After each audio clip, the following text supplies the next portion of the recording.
Pravidelné cvičení Čen Tai Chi Chuan má nepochybně velmi příznivý vliv na zdraví každého člověka. Tai Chi, stejně jako jiný druh pohybu či sportu, zvyšuje celkovou tělesnou sílu, koordinaci a fyzickou zdatnost. Navíc je to ucelený a dokonale propracovaný cvičební systém, který mnohostranně rozvíjí lidský charakter.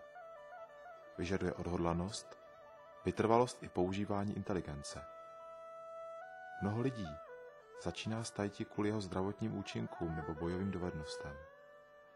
Čím více do něj proniknou, tím blíže se dostávají k jeho duchovní stránce, skryté za jeho běžně známým obrazem.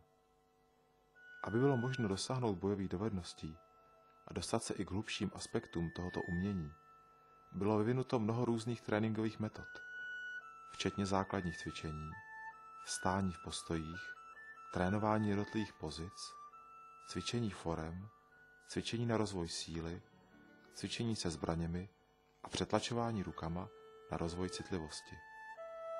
Generace mistrů v minulosti vytrvale zkoumaly a rozebírali různé pohyby a dovednosti, protože stále zdokonalování bylo životní nutností.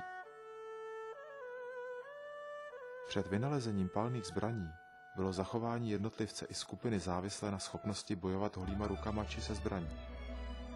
Na cestě k dosažení vyšší úrovně dovedností neexistují žádné zkratky. Naše osobní cíle mají vliv na to, jak intenzivně se budeme věnovat cvičení, ale abychom mohli být úspěšní, musíme obětovat skutečně mnoho času a úsilí. Staré čínské rčení praví, že žák musí být připraven polikat hořkost. Sestava 13 forem, jejímž autorem je mistr Zhu Tiancai, nás seznámí s tradiční školou rodiny Čen.